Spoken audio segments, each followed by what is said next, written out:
Ada dua daerah masih kuning ini mungkin pesan kepada itu tapi kuningnya udah peningkatan luar biasa, jadi nggak bisa juga kita mau paksa untuk sama-sama, kan tingkat kesulitannya beda-beda. Kayak Lotin itu penduduknya 1 juta lebih loh ya, sedangkan KLU memang dia selalu kan, karena kabupaten baru ya, kalau angka kemiskinan juga pasti paling tinggi presentasinya. Tapi kalau kita lihat penurunannya luar biasa. KLU sampai di bawah 20% itu udah luar biasa itu. Gitu. Jadi itu hanya angka sementara kok. Nanti kalau ini terus konsisten ya, yang kata kuncinya konsisten dengan apa yang selama ini sudah kita berikan panduan, kita lakukan bersama sesuai sama SOP ya. Dan yang tadi ditanyakan intervensi spesifik itu semuanya yang dilakukan di Posyandu gitu. Gimana supaya DPRS-nya 100% ya kan, kita dorong terus supaya jangan sampai ada yang tidak terdata tiap bulan. Kalau dia nggak datang sweeping, itu ngejar DPRS gitu. Yang lain tablet tambah darah juga kan diberikannya di Posyandu. Kalau nggak di Posyandu untuk remaja di sekolah kerjasama sama. Jadi semua intervensi spesifik itu implementasinya di Posyandu. Ada sedikit yang di Puskesmas ya, gitu. Jadi dengan meningkatkan kualitas pelayanan Posyandu, otomatis intervensi spesifik itu akan tertangani. Dan sensitif itu adalah lingkungan. Nah, itulah kenapa kita sanitasi total berbasis masyarakat itu kita dorong untuk NTB. Makanya NTB ini kan terdepan di dalam STBM.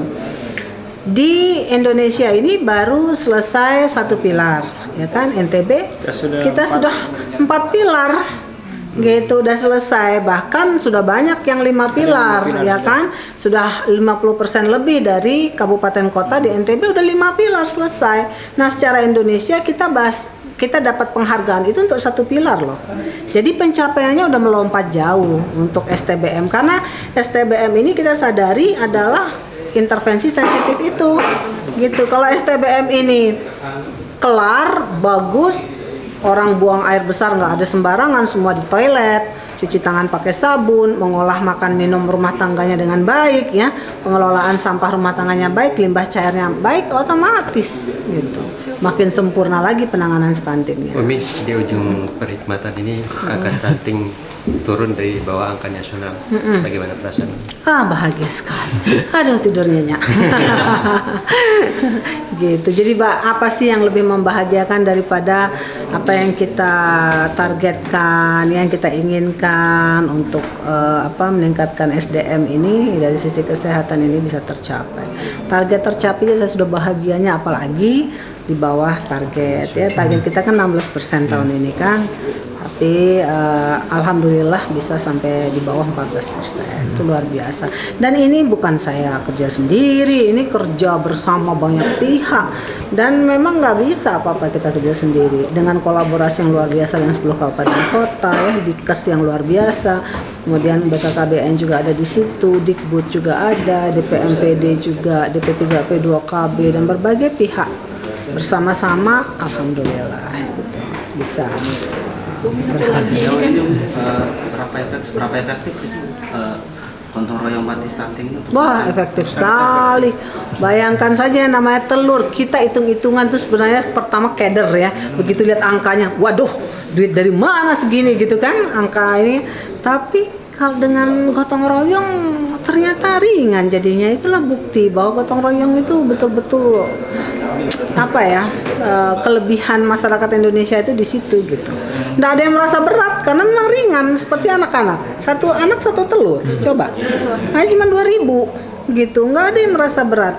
Dari bursa efek, dari bank, dari sekolah, dari berbagai restoran, hotel ya semampu mereka saja gitu sumbang, tapi bentuknya telur dan yang diberikan intervensi langsung anak stuntingnya karena ada datanya kan. Jadi nggak nyumbang telur terus bagi-bagi, kan selama ini kita sering sekali ya intervensi segala sesuatu itu tanpa data. Ibaratnya kalau saya melihat kalau kita mengintervensi sesuatu tanpa data, seperti kita dalam kegelapan aja jalan kayak meraba-raba gitu. asal bisnis as usual aja, bagi-bagi, padahal bukan yang berhak yang dapat. Tapi kalau kita punya data by name by address seperti ini, telur yang ada ini benar-benar nyampe ke yang butuh, yang stunting, yang wasting, underweight, ibu hamil anemia dan ibu hamil kek. Udah itu yang dikasih, karena emang itu yang butuh gitu loh. Nah, nanti kalau misalnya kita kasihnya yang nggak butuh kan nggak ada efeknya. Tapi kalau dengan apa yang ada ini langsung menukik ke yang butuh kan jadinya langsung turun gitu. Itulah pentingnya data. Ada Ya. perubahan status gizi yang signifikan setelah diintervensi. Status gizinya signifikan Dari buruk berubah menjadi gitu. baik. Dan ya ternyata bisa gitu loh. Ngaktifin posyandu itu awal-awal memang kita sempat garuk-garuk kepala 7.000 lebih, ini bisa nggak sih gitu. Tapi alhamdulillah dengan ditelateni, ya, makanya kenapa saya datangnya karena mereka butuh support, support bahwa kita tuh bisa loh, oh kita itu diperhatiin, kita bisa loh, sama-sama nggak ada yang susah gitu. Umi, satu Ternyata lagi bisa. tentu ini kan capaian yang bagus dan mempertahankannya juga nggak mudah. Mungkin ya pesan untuk PJ Gubernur supaya penekanan. Oh iya, Pak PJ Gubernur apalagi beliau sebelum adalah Sekda NTB ya, udah tahu betul lah. Saya pesan ke beliau titip ya supaya program-program kita tidak hanya masalah posyandu keluarga, tapi program-program kita yang bagus-bagus ini jangan sampai terputus gitu, harus terus. Dan beliau siap untuk melanjutkan bagus-bagus. Pencegahan pernikahan dini untuk Nah itu bagian daripada aktivitas posyandu juga, kerjanya itu penyuluhan terus sama remaja, termasuk sama ibunya remaja juga, bapaknya remaja juga kita kasih penyuluhan untuk jangan nikahin anak, sekolah dulu sampai setinggi-tingginya gitu. Menurut Umi sendiri budaya patriarki di Lombok gimana? Atau di NTB secara umum? Iya, ya namanya budaya patriarki itu bukan hanya di Lombok, Indonesia. Tapi ya kita tidak usah mempertentangkan segala sesuatu satu sama lain. Yang terpenting, kenapa sih orang nggak boleh nikah? Bukan nggak boleh ya. Kenapa jangan menikah di usia anak gitu? Karena memang bahaya betul. Dari sisi kesehatan, ya, pinggulnya nggak siap, ya, alat reproduksinya juga nggak siap. Dari sisi psikologis juga demikian. Dari sisi ekonomi, dari semua sisi gitu. Kan kita nggak mau mudarat. Itulah kenapa dihindari oleh pemerintah. Nah itu masyarakat harus tahu. Nah taunya itu ya dengan penyuluhan yang konsisten terus menerus gitu. Sehingga nggak usah dipertentangkan sama hal-hal lain. Fokus saja ini tuh mudarat untuk anak tersebut, untuk masa depannya, untuk keluarganya gitu.